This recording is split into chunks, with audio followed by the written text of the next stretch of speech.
Dizer assim, o único deputado eleito pela cidade de Guarulhos, que continua aqui na cidade de Guarulhos, Alencar Santana. Seja bem-vindo, deputado. Obrigado, Roberto Samuel. Prazer estar aqui contigo, com todos aqui do programa. Boa noite a todos, boa noite quem nos acompanha. É sempre bom estar aqui nesse bom debate contigo, atuante, acompanhando as coisas que acontecem na cidade, mesmo em nível estadual, nível nacional. Vamos falar sobre esse pedágio aqui que está sendo a grande discussão, mas antes disso, vamos dar um espacinho para o deputado falar um pouquinho como é que estão os trabalhos em Brasília. Me parece um tanto quanto agitado a vida. O presidente Jair Bolsonaro parece que deu uma certa, sei lá, uma revolução, uma efervescência fora do normal, até por alguns erros de alguns indicados dele, não? Olha, Roberto, o período na Câmara é muito intenso, o debate ali o trabalho é um ritmo bem acelerado, muitas coisas acontecendo, seja o plenário, sejam as comissões, audiências, enfim. É um ritmo bem diferente, por exemplo, do que era na Assembleia Legislativa, quando era vereador também na Câmara Municipal. E o presidente, o governo atual, é um governo que gosta e provoca polêmicas, né? Uma atrás da outra, desde o primeiro momento. Enquanto as coisas no dia a dia, a carne aumenta, a gasolina sobe, as pessoas estão sofrendo o efeito da economia adversa, o governo fica preso numa pauta ideológica, numa disputa que já passou. E mesmo em janeiro, o governo consegue criar polêmicas, né? Vídeo que fez o secretário nacional de Cultura. O que você achou daquilo? É uma coisa tão absurda, tão infantil, tão sem propósito que... Não sei, deu a impressão que foi infantilidade dele. Olha, eu acho, parece que é infantilidade, mas não é. Me dê a sua opinião. Vou dar um exemplo. Hoje o filho do presidente teve uma reunião com o presidente, tinha uma outra pessoa, agora não lembro qual que era a autoridade, o nome, com um livro na mesa, voltando, que retrata o papel do Ustra, que foi um dos militares que mais torturou e matou gente no país. Tem um governo que flerta com o autoritarismo, que flerta com um governo de censura, de violência, de controle. Diria, e muitos acham que aquilo é tão ilógico, tão irracional... É tão irracional. Né, que a gente não acredita. Mas é um governo que a todo momento já fizeram referência ao AI-5, que foi um ato da época da ditadura militar, que cassou mandatos de deputados, de juízes, de prefeitos, governadores, de autoridades políticas, que perseguiu jornalistas, e assim, uma censura imensa, né, naquele período da ditadura militar. Bolsonaro já falou sobre isso, seu filho já falou sobre isso. Agora o secretário nacional de Cultura faz uma referência explícita ao nazismo, e hoje ele disse, não estamos só, a nossa luta continua, o secretário que foi exonerado. Então ele representa uma parte do pensamento do governo, que quer reviver um passado muito duro, muito difícil, muito violento, muito ruim para o país, né? Uma história que a gente não gostaria que ela voltasse. Tem um governo que flerta com isso. A gente acha que isso é maluquice, que isso é idiotice, então a gente não acredita. Mas a todo momento eles fazem uma referência. Olha só, tem um secretário exonerado na semana e na mesma semana o filho do presidente, deputado, faz uma nova referência ao período da ditadura militar. Então não é brincadeira e a gente não pode levar dessa maneira. Diria que nós temos que ficar bem preocupados porque o Bolsonaro, muitos não acreditam, mas constrói uma pauta... Cria um clima. Ele vai criando clima, ele quer ganhar adepto, então ele vai soltando e recua. Depois ele fala, não concordamos com isso, não tem meu apoio, depois ele volta, alguém do governo volta na pauta. Ele vai construindo um sentimento na sociedade para em determinado momento, ele se pauta como antissistema, mas é um cara do sistema. Né? O Erinaldo Silva Bispo fala, boa noite, Roberto, boa noite, deputado federal Alencar Santana. Roberto, diga ao deputado que precisamos de uma agenda para entregar a ele a camisa do grupo 2 Sangue Guarulhos. E, se possível, passar meu número de celular para ele. Sim, eu passo, Erinaldo. Erinaldo, agradeço. Estamos à disposição. Estamos no escritório aqui na Avenida Esperança, 720. O número do escritório é 2408-1274.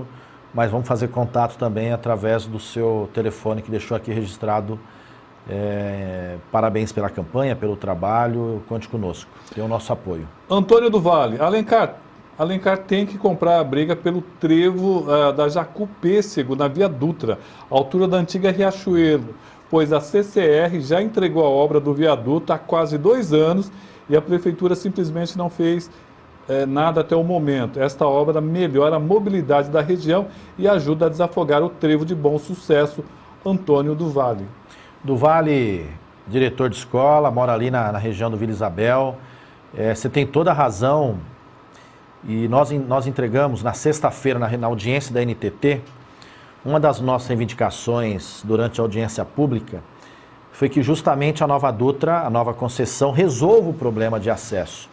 Porque tem um túnel feito, fechado, e não é utilizado porque não tem as alças de acesso. Então que a rodovia resolva esse problema.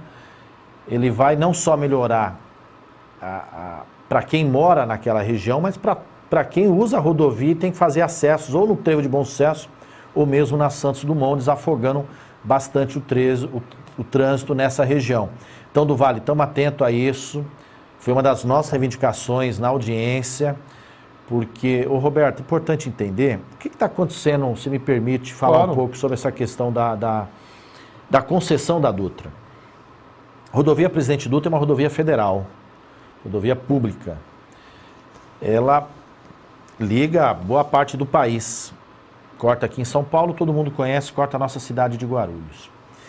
Em 96, ela foi concedida pelo presidente Fernando Henrique, a iniciativa privada, por 25 anos. Então, uma empresa ia administrar, ia arrecadar dinheiro pelo pedágio e tinha obrigação de fazer determinadas obras, determinados investimentos. Só que isso é colocado no contrato. Tem feito um contrato, obrigações da empresa e aquilo que é direito dela, que é a arrecadação pelo pedágio. Bom, está sendo feita uma nova concessão, ou seja, uma nova licitação para escolher a empresa que vai operar a partir do ano que vem. Então vai mudar a empresa que vai operar os pedágios. Essas empresas...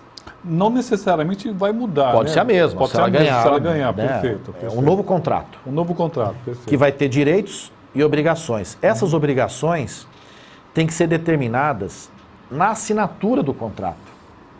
O edital é publicado dizendo, olha, você vai fazer investimento de prolongamento de marginais em Guarulhos de X quilômetros. Você vai fazer novas passarelas no trecho em Guarulhos, X passarelas. Você vai fazer tantos retornos e alças de acesso em determinados locais no trecho de Guarulhos. Você vai fazer travessias marginais, iluminação em toda a rodovia, no Vale do Paraíba, no Rio de Janeiro. E diz o seguinte, você vai arrecadar X de pedágio por tantas praças de pedágio em determinados locais. Portanto, reivindicar isso que você está reivindicando e outras intervenções ao longo da Dutra é fundamental e tem que ser feito agora. E o prazo para que isso seja feito é até o dia 3 de fevereiro, onde as propostas podem ser entregues pessoalmente na sede da NTT, podem ser feitas durante a audiência pública, como foi na sexta-feira em São Paulo, ou pode ser feita via site da NTT, Agência Nacional de Transportes Terrestres. Você pode também deixar registrado o seu pedido.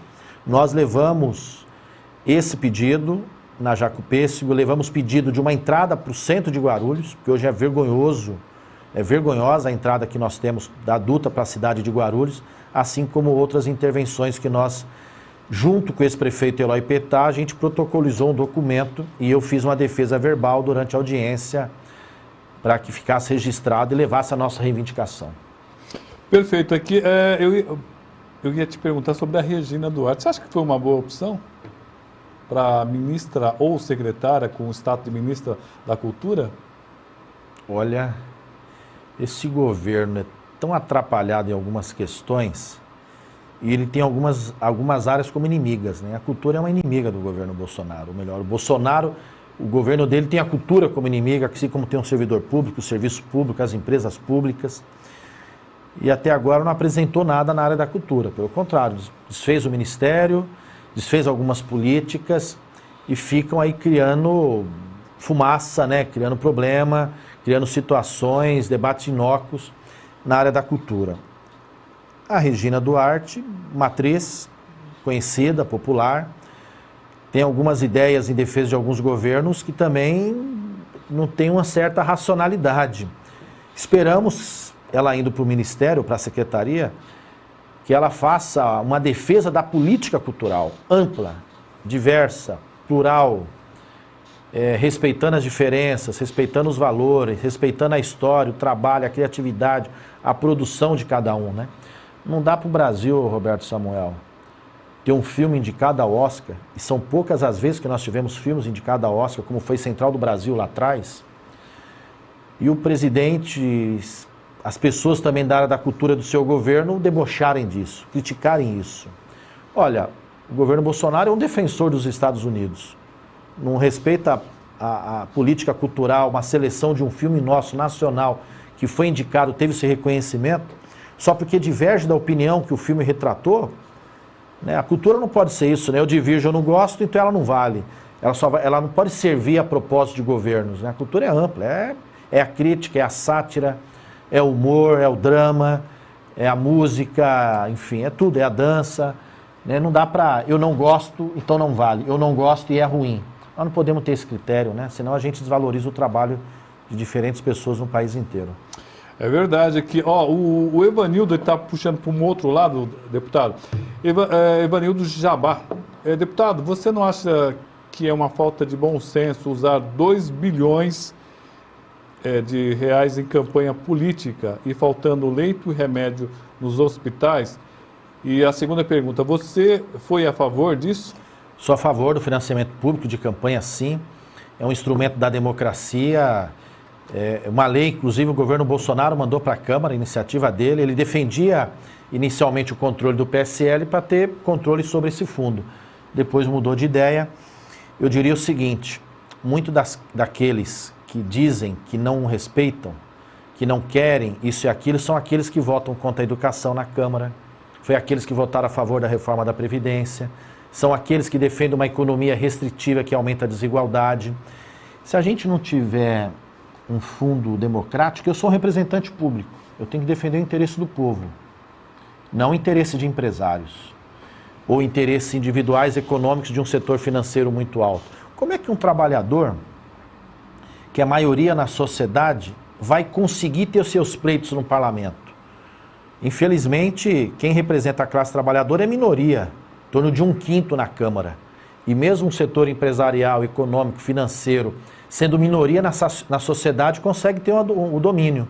Porque com certeza tem um poder de campanha muito mais forte, de midiático, de imprensa, de dinheiro, de estrutura de campanha. E outra, o financiamento privado, e nós sempre defendemos o financiamento público. Queríamos aprovar lá atrás, inclusive nos governos da época nossa, não conseguimos. O financiamento privado já demonstrou, é uma mácula para o sistema. Nós temos que acabar com isso. Para a gente diminuir o custo de campanha, diminuir, portanto, esse valor, nós temos que ter uma verdadeira reforma política, diminuir o número de partidos. Nós vamos ter daqui a pouco mais de 100 partidos. Se pegar todos os partidos atuais e os pedidos de registro no TSE, nós vamos ter em torno de 70 e pouco. Daqui a pouco não vai ter mais nenhum número final, vai ter que aumentar para 3, em vez de 2. 13, 45, 40, 20, enfim. Vai ter que ser 3, vai passar de 100, de uma centena. Ora, vou dar um exemplo, Roberto. Guarulhos tem 34 vereadores. Sim. Todo ano, Guarulhos é a cidade que tem mais número de candidatos a vereador proporcionalmente do país. Tem em torno de 1.100, 1.100 e pouco. A capital tem em torno de 1.200 e pouco, só a capital tem 10 vezes mais eleitores do que nós. Proporcionalmente, nós temos mais candidatos. Porque nós temos vários partidos. Haja ideologia para ter tanto partido. Se a gente tiver um sistema de votação em lista, como os países desenvolvidos possuem, e com isso, podendo juntar alguns partidos, nós vamos ter menos candidatos. Portanto, o recurso vai ser menor. Nós vamos ter uma diminuição do custo econômico, do custo financeiro, do custo orçamentário para isso, muito menor, democratizando o sistema, sendo mais transparente, o cidadão tendo controle, sabendo que aquele partido representa, que aquele partido defende e poder votar de maneira clara, porque tem gente que se finge que está no partido A, o ano que vem está no partido B, depois muda para o partido C e ninguém sabe o que ele pensa. Eu sempre estive no PT, estou no PT, continuo no PT, defendo o PT. Você sabe o que eu penso. E é importante que o cidadão saiba. Pode até não gostar, não tem problema. É da democracia. O que não dá é para se camuflar, o que não dá é para se esconder, né? E falar que não quer o financiamento, usá-lo e defender o financiamento privado, muitas vezes escuso, e lá na Câmara, dentro do Parlamento, em vez de defender o interesse do povo para ter medicamento no posto de saúde, ter material didático na escola, ter uma escola adequada, professor valorizado, ter segurança, equipamento adequado, é isso que nós precisamos. Uma coisa não pode ser contrária à outra. Não pode ser contrária à outra. Nós tem unidades de saúde que está faltando medicamento no município. Não tem nada a ver com o fundo partidário, é a questão de gestão. Estamos com o deputado Alencar Santana, o único deputado federal de Guarulhos em exercício. Isso é verdade, viu? Ricardo Agostinho. Deputado, houve a liberação de apenas 60% do orçamento para as instituições federais de ensino. Os outros 40% serão liberados ou não através do Congresso. Qual o seu posicionamento sobre esse assunto? Ricardo Agostinho. Ricardo, tudo bem? Cumprimentá-lo, obrigado pela pergunta. Totalmente favorável que haja liberação total, né? Nós não podemos comprometer a educação no país. Aliás, a educação está comprometida a superior, a básica, inclusive a remuneração de professores dos municípios através do Fundeb, que o governo não quer aprovar na Câmara Federal. Isso compromete a educação. Respondendo a outra pessoa que perguntou, acho que foi o Ivanildo, né? Isso. Que falou, isso compromete a educação, não tem nada a ver com o fundo, não. É uma questão de prioridade, decisão política. É um represamento por outra razão. O governo, ano passado, já represou recursos das universidades, demorou de liberar, os estudantes se manifestaram e não pode novamente ficar como se fosse uma liberalidade, né? Um favor do executivo, ou mesmo um favor do parlamento garantir o recurso à educação, seja aos institutos federais, às faculdades, universidades, seja a educação básica, é direito, né? Ô Roberto, ô Ricardo, você sabia? O governo Bolsonaro mandou uma PEC para a Câmara, a PEC da reforma administrativa, Pacto Federativo, que tira a obrigação do poder público de construir novas escolas. Tira esse texto da Constituição Federal. Altera o artigo 203 da Constituição Federal. Não sabia disso. Onde diz lá, dizendo claramente, que cabe ao poder público a construção de escolas, né, de unidade de saúde, a manutenção, enfim. Ele tira essa parte. Está retirando por quê, hein? Porque por detrás tem uma lógica de financiamento de acabar com essa obrigação do poder público e a lógica de uma educação privada, mercadológica, né, onde o ensino não seria plural, né, seriam técnicos simplesmente para o mercado de trabalho e dentre outras questões. Então a educação está em risco, estamos atentos, aliás mandamos emenda para o Instituto Federal de Guarulhos para que seja liberado ao longo desse ano 2 emendas, uma de 300, outra de R$200 mil. Tive lá, conversei com os estudantes, porque assim como mandei também para a Universidade Federal de Guarulhos, a Pimentas, para poder garantir o mínimo, alguns novos investimentos para melhorar as instalações, equipamentos novos, enfim. Então eu diria que e parte dos deputados que querem tirar esse recurso da educação são aqueles lá que dizem serem contra o fundo. Porque o interesse que eles defendem é um interesse financeiro diverso do interesse popular de quem precisa do serviço público. Perfeito aqui. O pedágio, inicialmente eu achei que seria um pedágio em toda a Dutra. A informação que depois fiquei sabendo, né, acabei me apurando, é que seria apenas na parte central. Você também é contra só na pista expressa? Sou contra. Foi o único, não foi o único deputado, foi o único representante político de Guarulhos que se manifestou na audiência. Uma audiência que teve diversas pessoas que manifestaram, prefeitos, deputados de outras cidades do Vale do Paraíba, vereadores ao longo do trecho de cidades que são lindeiras à Dutra. Foi o único que manifestei, fiz um pleito imenso de novos investimentos, como eu falei da Jaco Pêssego, falei do novo acesso, com acesso para o centro, do prolongamento da Marginal, da resolução do problema da Magion e da Cheira, aquela passarela que acaba gerando um problema de farol, e ao mesmo tempo manifestei de imediato contra o pedágio. aqui na rodovia Dutra, no trecho entre Guarulhos e São Paulo, que é uma via urbana, né? Uma via principal ligação Guarulhos-São Paulo, Guarulhos-Capital. Na audiência, eles não detalharam a proposta. Eles só falaram que vão ter um novo sistema, deram o nome em inglês, FLAW, algo nesse sentido, que seria uma espécie de passagem livre, né? Porque não teria barreira física. É um controle de entrada e saída do veículo e você vai pegar o quilômetro que ele percorreu e cobrar. O presidente Bolsonaro, que é bom de recua uma voz, depois ele recua de novo, só manifestou depois a nossa assistência, a nossa cobrança, o nosso movimento, que muitos não acreditavam, dizendo, não, isso é mentira, não tem nada a ver. Tem uma matéria do Valor Econômico no sábado, tem a fala e está no edital da audiência pública da própria NTT. O ministro de Infraestrutura, a qual a NTT está subordinada, disse 27 de junho de 2019 que eles estavam estudando o modelo desse pedágio eletrônico, como disse que ele tem no Chile e disse que tem em outros países. 27 de junho de 2019 a matéria da Folha de São Paulo. E lá eles falaram, nos manifestamos, mandamos ofício à NTT, mandamos documento também ao Ministério da Infraestrutura. Alguns depois se manifestaram. O presidente veio recuando. Você repara, Roberto? O presidente diz o seguinte, Guarulhos não terá praça de pedágio. De fato, no sistema não terá praça de pedágio, nesse trecho. A praça de pedágio serão as existentes, de Arujá para trás. O sistema cobrança virtual. É uma cobrança eletrônica. É como se fosse um sem parar, mas sem a cancela. Quando cada entrada da Dutra, do bairro para a Dutra, ou a saída vai ter controles. E a pessoa teria que ter um tag. Eles querem começar, depois também fui atrás do edital, ler com mais detalhe, nas pistas expressas. Por isso que eles querem de uma saída da Hélio Smith para a Expressa. O que isso vai acarretar? Primeiro, que é um piloto, para depois estender para as demais rodovias. No futuro, no rodovias e pistas da própria Dutra. Segundo, que vai tirar muita gente que usa a Expressa. Essas pessoas vão para onde? Para local. A local o trânsito é livre hoje? É tranquilo? Eu acho que não. Vai saturar mais, vai carregar mais essas vias, vai ter mais trânsito. E quem vai sofrer?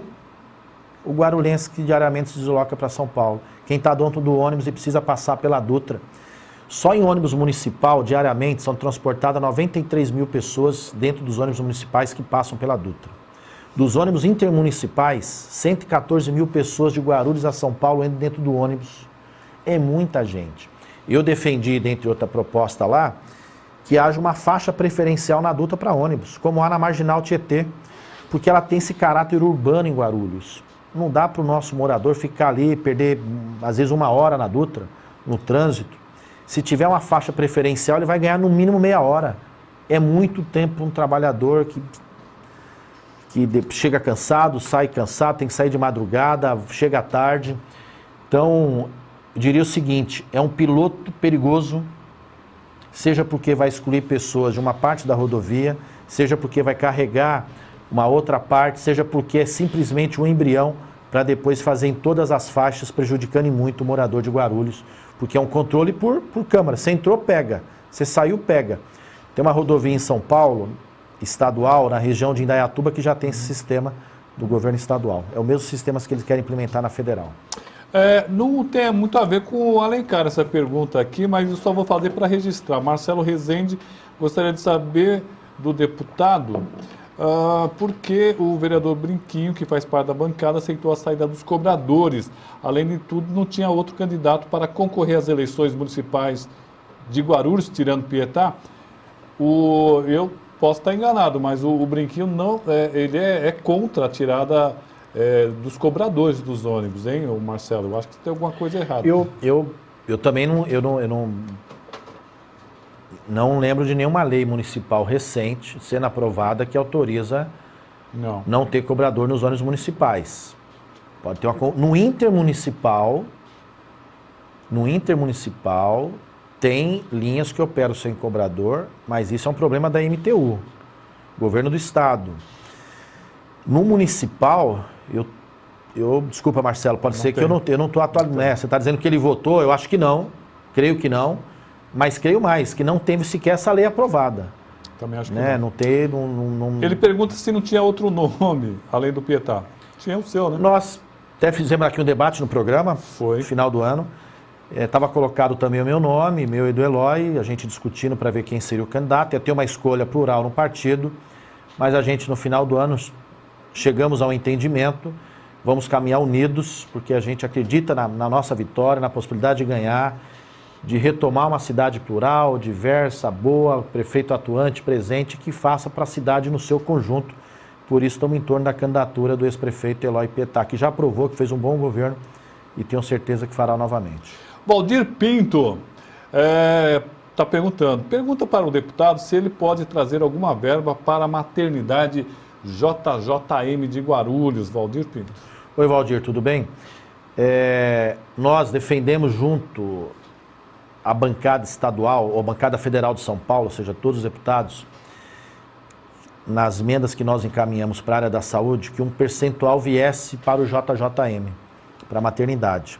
Da mesma maneira, assim foi para o Stella Maris.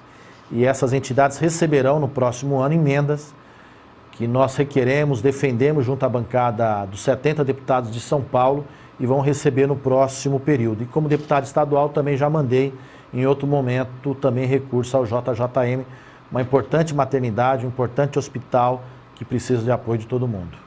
Perfeito, então. Já estamos debatendo bem essa questão do pedágio, que foi a grande importância. Então você acredita que não é momento de baixar a guarda, é momento de continuar, porque mesmo o presidente tendo soltado aquele Twitter não, né? Twitter é outra coisa. Twitter é de sol. Negando a colocação de pedágio, ou como você bem disse, a questão de praças de pedágio, você acredita que teremos que continuar muito atentos, deputado? Devemos continuar muito atentos, porque é algo que interessa às empresas operadoras das rodovias, esse controle ponto a ponto, que pega todo mundo. Mas a Dutra em Guarulhos, esse trecho não tem um caráter rodoviário, né? Tem um caráter urbano, né? Uma via local de ligação, principal via de ligação com a capital. Segundo, o presidente se demonstra não tão conhecedor das questões do seu governo e as coisas vão acontecendo. Alguém fala, ele vai lá, recua de novo, depois volta a fazer de novo. Então a gente tem que estar atento. E o próprio ministro dele já disse, vejam a matéria, disse isso nos Estados Unidos, numa atividade que lá esteve, ministro da Infraestrutura, Tarcísio, dia 27 de junho de 2019, que eles iriam implementar esse controle de pedágio das rodovias federais por o sistema ponto a ponto. E o presidente da NTT foi uma agência, como ela abriu o processo de concessão, a lei determina que tenha as audiências públicas. Já teve uma em Brasília, já teve uma no Rio de Janeiro, que a Dutra também passa por lá, e teve em São Paulo. Nós requeremos uma para Guarulhos, até agora não responderam, mas vai ter uma no Vale do Paraíba, outra no Litoral Norte, que vão também conceder a Rio Santos, e outra em Angra dos Reis. Eles são obrigados a fazer isso. E no primeiro momento eles apresentam qual é a proposta deles. Deles quem? Deles é a NTT, da agência. E lá disse que vai ter esse sistema de pedágio. Portanto, é um órgão federal. Então o presidente tem que se entender que reguladora? É uma agência reguladora. É um órgão federal. O Valdir Carleto, jornalista aqui da cidade de Guarulhos, ele levantou uma questão interessante. O presidente ele pode interferir numa decisão dessa? Como é que pode? Se for feita uma licitação, como é que pode ser um negócio desse? A agência tem sua autonomia. Ela tem autonomia? Porque ela é um colegiado, ela é presidida, lógico, por uma pessoa, diretor-geral, tem seu colegiado, se não me engano, são 5 membros. Ela que regula o transporte terrestre que envolve o governo federal. Ela faz os estudos, faz suas análises, publica os editais, enfim, acompanha, fiscaliza, define valor de pedágio, tudo isso. Mas ela não é um órgão totalmente independente, ela não é um poder independente. Por exemplo, ela está debaixo do sistema organizacional do Ministério da Infraestrutura, cujo ministro já defendeu o sistema semelhante de pedagiamento, que é indicado pelo presidente. O presidente pode externar a opinião dele, pode interferir, não são seres autônomos, independentes, cada um faz o que quer da sua cabeça. Tem uma política de governo definida. Pra você ter uma base, eu falei com o presidente da NTT na segunda, falando da audiência em Guarulhos. Aí ele falou, deputado, pode ser e tal, mas você não quer conversar com o ministro para ver se ele topa fazer? Então eu falei, pô, mas ele não é independente? Não, nós somos independentes, mas era bom consultar. Então não é uma coisa tão solta, isso é balela, isso é conversa fiada. Até porque quem indica os membros da agência? Governo. O presidente, depois é aprovado pelo Senado, né, pelo Parlamento. Então, não é uma coisa totalmente autônoma, eu faço o que eu quero. Tem uma política delimitada, né? Então, é verdade, seu grau de autonomia administrativa, seu grau de autonomia de definições políticas, mas não tenha dúvida que ela faz parte de um organismo do Poder Executivo, que tem uma política muito mais ampla para todos os seus órgãos.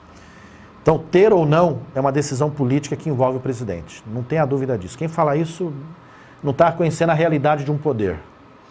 E estamos terminando o programa de hoje. O deputado Alencar Santana, do Partido dos Trabalhadores, falou sobre o pedagiamento aqui. Como ele disse, não vai ter praças de pedágio, pelo menos a estrutura deve ser cobrada eletronicamente. Vamos ver e vamos pedir para que ele mantenha. Essa é a inovação do governo Bolsonaro. Diz que as inovações é um sistema de pedágio sem praça. Controle Big Brother, né? Controla entrada, saída, mais cobra. E já perde também empregos, né? Porque quem cobra lá já não precisa mais estar lá, que vai ser tudo cobrado. É um negócio moderno mesmo. Deputado, obrigado pela sua presença e espero que o senhor possa vir aqui outras e outras vezes. Eu que agradeço, Roberto Samuel, obrigado pela oportunidade, agradecer o espaço do debate que interessa a todos de Guarulhos, da região, importantíssimo, que vai afetar, como falou, a economia, o desenvolvimento, o deslocamento de muita gente. Então, desejar boa noite a você, ao Serginho, a todos do programa, quem nos acompanha, dizer que estamos à disposição para qualquer sugestão, crítica, reclamação, de posicionamento, de sugestão de lei, tantas outras questões que envolvem o Parlamento Federal e mesmo o município de Guarulhos. Tá certo, então. Pessoal, amanhã estaremos de volta aqui das 19 às 20 horas, ao vivo aqui pelas redes sociais, reprise pelos canais 3 e 508 da NET TV e da Vivo Fibra. Muito obrigado pela audiência e até o próximo programa.